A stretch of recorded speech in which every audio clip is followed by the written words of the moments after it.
ඉතින් අද මගේ ඩයට් එකේ 5 වෙනි දවස. අදත් මම සාර්ථකව කරා. මම මේ වොයිස් ගන්න රෑ වෙලා. අද දවසෙත් හරියට සාර්ථකව මම ඩයට් එක කරා. අද මම ගත්තා සුදු බත් ග්‍රෑම් 150යි.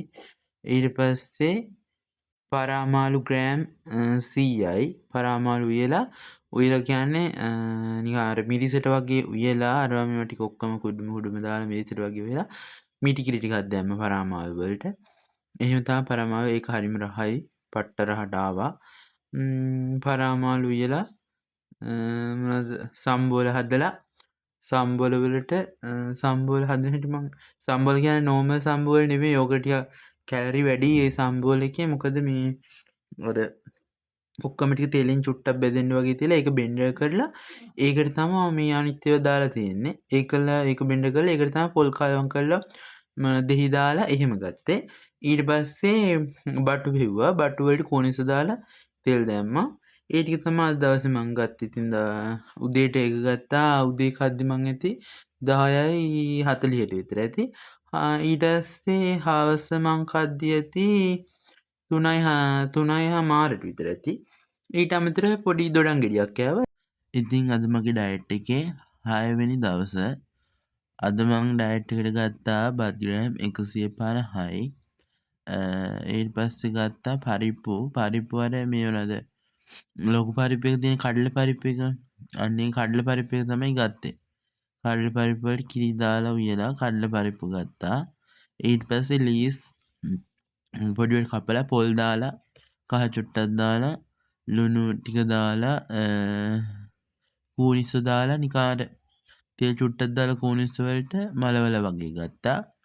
ඊට පස්සේ අර චිකන් බ්‍රෙස්ට් එක තියෙන්නේ. බ්‍රෙස්ට් එක චූටි වලට කෑලි කපලා ඒක මේ අර ෆ්‍රයි පෑන් එකට දාලා එහෙම ගත්තා. මේ ඒකට දැම්ම ලුණුයි තක්කාලි. ලුණුයි ගම්බිරිසයි කහයි. ඒව දාලා චිකන් එක ෆ්‍රයි කරලා ගත්ත ෆ්‍රයි පෑන් එකේ දාලා. ඊට පස්සේ ඔන්න ඔය විදිහට තමයි තිබ්බේ. බත් ග්‍රෑම් 150යි. පරිප්පු ග්‍රෑම් 100යි. මොනවාද ලීස් ග්‍රෑම් 100යි. මස් ග්‍රෑම් 100යි. ඔය විදිහට තමයි තිබ්බේ හදපු කෑම එක. ඔය තියෙන්නේ ඕක තමයි අද ඩයට් එකට ගත්තේ. උදේට කෑවෙත් ඔය විදිහට. දවල්ට නම් අද මං හිතන්නේ බත් ගත්තේ නැහැ දවල්ට. ඔය මාළු පිණි ඔය විදිහටම අරගෙන ඒක විස්කින් එක්ක තමයි දවල්ට කෑවේ. දොඩම් ගෙඩි දෙකක් කෑවා පොඩි. දවල්ට විස්කින් එක්ක ඔය මාළු පිණිත් එක්ක දවල්ට කෑවේ. බත් කෑවේ නැහැ දවල්ට. උදේ කද්දි 9යි ගාන. දවල්ට කද්දි 3යි ගාන. අද ඉතින් මගේ ඩයට් එකේ 7 වෙනි දවස. අද 7 වෙනි දවසට බත් ගත්තම. බත් ග්‍රෑම් 150ක් ගත්තා. පොඩ්ඩක් කටහඬ අවුල් ටිකක් අසනීප වෙලා ඉන්නේ. හෙම්බිරිස්සාව හැදිලා. ඊට පස්සේ බත් ග්‍රෑම් 150 ආයෙ ගත්තා. ඔය දැන් මන් දාන්නේ අල හරිද? අල දැම්මට මේ අපේ ආච්චිට පීකුදු කන්න ඕනි කියලා පීකුදු හැදුවා අල දාලා වෙනම. මම පීකුදු කන්නේ. ඒකින්ද ඒකේ තිබ්බ අල විතරක් මම ටිකක් ගත්තා. පීකුදු එක ආච්චිට දීලා. ඊට මට වෙනම කන්න මං චිකන් බ්‍රෙස්ට් එකෙන් ටිකක් අරගෙන ඔතන ග්‍රෑම් 100ක් තියෙන්නේ. චිකන් බ්‍රෙස්ට් ග්‍රෑම් 100ක් වෙනම හදාගත්තා මම මට. ඊට පස්සේ ඔතන චිකන් බ්‍රෙස්ට් ග්‍රෑම් 100 අතන අල ග්‍රෑම් 50ක් තියෙනවා. ඒ සම්බෝල ග්‍රෑම් 50ක් තියෙනවා. ඔය සම්බෝලේට කැලරි චුට්ටක් වැඩි. අර නෝමල් හදන එක නෙමෙයි. මං ඉදත් කිව්වද කොහෙද ඒකනේ. මේ අර ටෙම්පරාදු කළා වගේ ඒක බෙන්ඩර් කරලා ඒකත් එක්ක පොල් කලවම් කරලා දෙහි ලුණු දාලා ගත්ත සම්බෝලයක්. ඊට පස්සේ බටු තෙල් දාලා ගත්තා. බටු තෙල් දාලා සම්බෝල හදලා මස් ග්‍රෑම් 100යි. චිකන් බ්‍රෙස්ට් එකෙන් අල ග්‍රෑම් 50යි. සම්බෝල ග්‍රෑම් 50යි. බටු ග්‍රෑම් 100යි. බත් ග්‍රෑම් 150යි. ඔය ටික තමයි අද මම ඩයට් එකට එකතු කරගත්තේ. උදේට කද්දි 11යි අද මං. දවල්ටත් ඔය විදිහට මම ගත්තේ. දවල්ට කද්දි 3:10ට විතර ඇති. ඒ වේල් දෙක ගත්තා. ඊට අමතරව මසාලා ග්‍රෑම් 50ක් අද කෑවා මං. කෑවේ නෑ ඔච්චර දවස කරාස වෙච්ච හින්දා ග්‍රෑම් 50ක් ගත්තා. මේ හෙම්බිරිස්සාවත් හින්දා ටිකක් කන්න හිතුණා ඒකින්ද. එච්චර දවසට ගත්තේ. ඊට පස්සේ ආයෙ රැට මොකුත් කන්නේ. ආයෙ පහුවදා 8න් පස්සේ කිව්වට කොහොමද මං කද්දි 9 හෝ 9 පහු වෙනවා. ඉතින් ඒ වගේ වෙලාවට තමයි ආයෙ කන්නේ. එතකොට අදට 7යි කියන්නේ අදට මම ඩයට් කරන්න පටන් ගන්න සතියයි.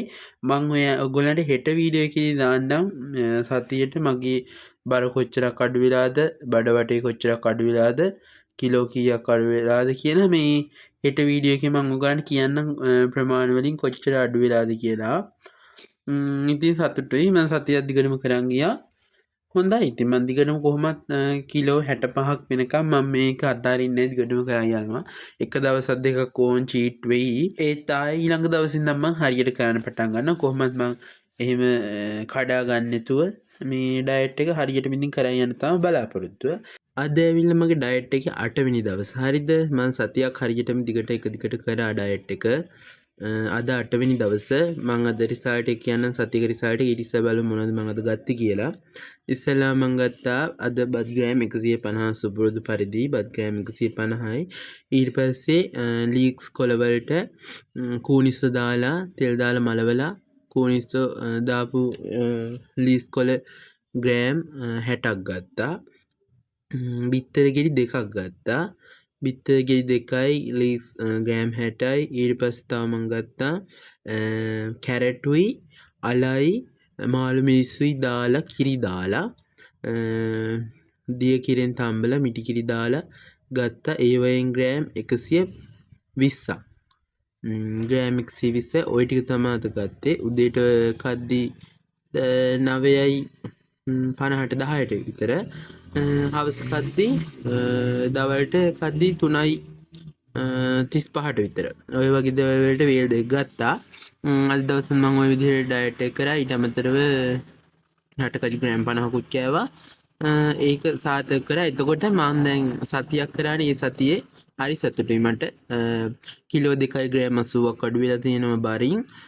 එතකොට බඩ වටෙන් අඟල් 1මාරක් අඩු වෙලා තියෙනවා එක සතියට. ඉතින් හරි සතුටුයි. තව ඉස්සරහට ඒක කරගෙන යන්න මට මාර හයියක් ආවේ. දැන් දිගටම මම කොහොමත් කිව්වනේ කිලෝ 65 වෙනකම් මම ඩයට් එක කරා යනවා කියලා. මම ඉතින් දිගටම මෙහෙම ඩයට් කරන වීඩියෝ දානවා. ඕගොල්ලෝ බලන්න. ඕගොල්ලෝ පටන් ගන්න හිටියනම් පටන් ගන්න හිතාගෙන ඉන්නවනම් බර අඩු කරගන්න බඩ අඩු කරගන්න හිතන් ඉන්නවනම් පටන් ගන්න. හිතා ඉන්න නැතුව පටන් ගන්න. එහෙනම් ඉතින් මාව subscribe කරලා share කරලා like කරලා මාත් එක්ක එකතු වෙන්න දිගටම ඩයට් කරන් යන්න. කැමති අය එකතු වෙන්න. මගේ ගෝල් එක තමයි කිලෝ 65. කිලෝ 65ට යනකම් මම මේකේ මං කන බොන දේවල් සියලු දේම මම ඔයගොල්ලෝ එක්ක ෂෙයා කර ගන්නවා.